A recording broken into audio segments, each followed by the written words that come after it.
Bom dia. Deus abençoe você, seu lar, sua família, os seus negócios. Deus derrame graça e poder sobre todos, de longe, de perto, abençoando a cada um de forma gloriosa.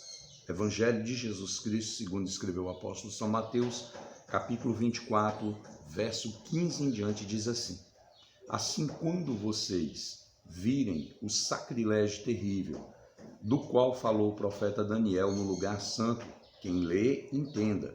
Então, os que estiverem na Judéia, fujam para os montes.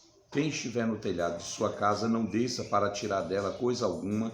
Quem estiver no campo, não volte para pegar seu manto. Como serão terríveis aqueles dias para as grávidas e para as que estiverem amamentando.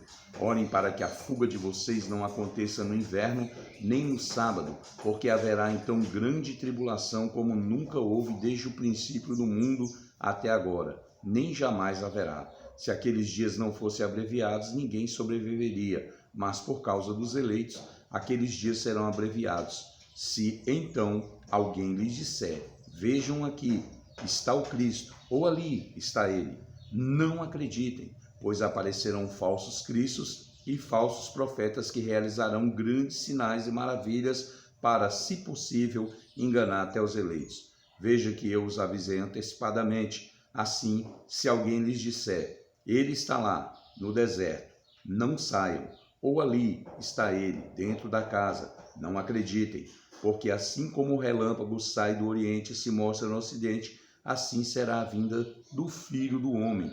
Onde houver um cadáver, aí se ajuntarão os abutres. Imediatamente após a tribulação daqueles dias, o sol escurecerá e a lua não dará a sua luz, e as estrelas cairão do céu, e os poderes celestes serão abalados. Aqui o Cristo Todo-Poderoso, nosso Senhor Jesus, está dando um alerta, naquele momento para os apóstolos e para todos aqueles que viriam depois. O Senhor estava dizendo nitidamente, a respeito da desolação, que começará a acontecer. E o primeiro tópico que ele coloca aqui é sobre a abominação que Daniel escreve lá no seu livro, no capítulo de número 11, também no capítulo de número 9. Ele vai falar sobre essa abominação, um parâmetro que acontece nos dias dos Seleucidas, é que Antíoco Epifanes, ele sacrificou uma porca no altar da onde os judeus faziam sacrifício.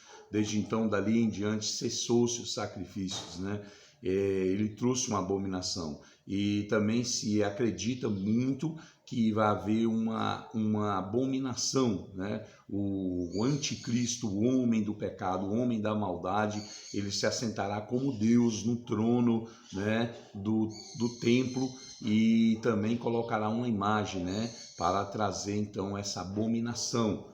E aí o Senhor começa a descrever, dizendo que quando tudo isso começar a acontecer, ele diz que os que estiverem na Judéia fujam para os montes, e quem estiver no telhado não desça para tirar dela coisa alguma, ou seja, esqueçam qualquer coisa de bem material, corram, saiam, porque a tribulação vai ser grande, Nós estamos vendo aqui a iminência de uma guerra, disso que o Senhor está falando nitidamente. E ele vem dizendo assim, como serão terríveis aqueles dias para as grávidas que estiverem amamentando, Porque vão ter dificuldade de fugir devido a estar com a criança ou estar gestante. Então, tudo isso vai acontecendo.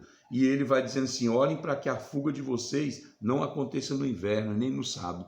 Ele não está falando dessa palavra para a igreja, ele está falando para os judeus escolhidos, Porque eles estão ali acreditando, como que o judeu ele não anda mais do que 888 metros no dia de sábado. Ele não faz coisa nenhuma, ele deixa aquele dia para o descanso. Então, eles estão dizendo para que orem para que isso não aconteça no dia de sábado. E ele vem e continua dizendo assim, que haverá essa grande tribulação como nunca houve desde o princípio do mundo até agora, e nem jamais haverá. E se aqueles dias não fossem abreviados, ninguém sobreviveria, mas por causa dos eleitos, aqueles dias serão abreviados. Ou seja, muitos acreditam, muitos estudiosos acreditam que essa tribulação será nos 3 anos e meio, da grande tribulação.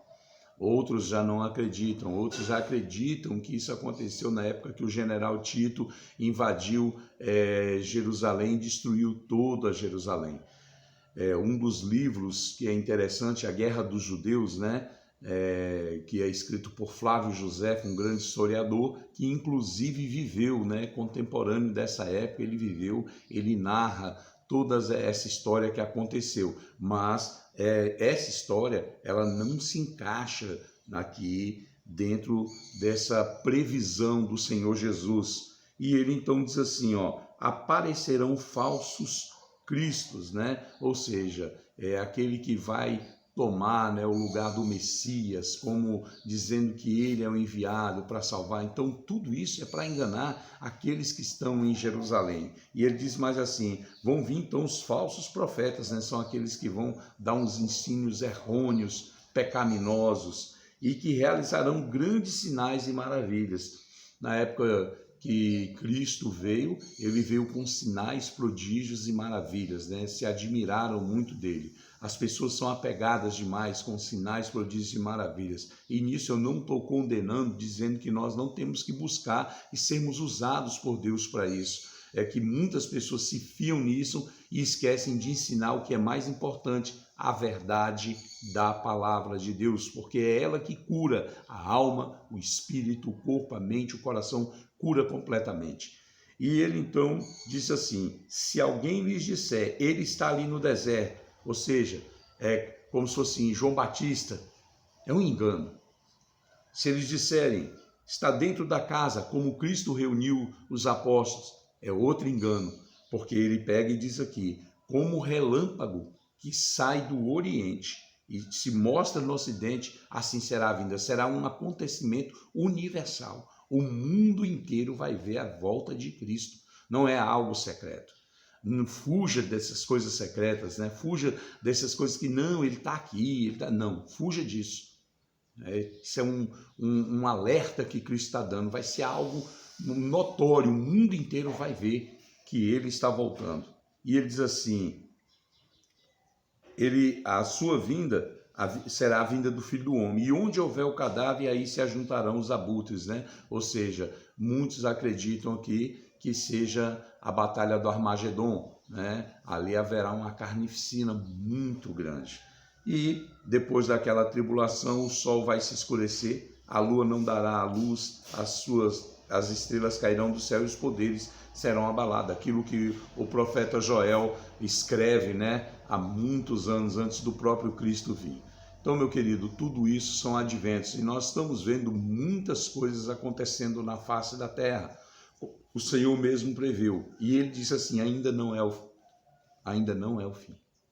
É só o princípio das dores.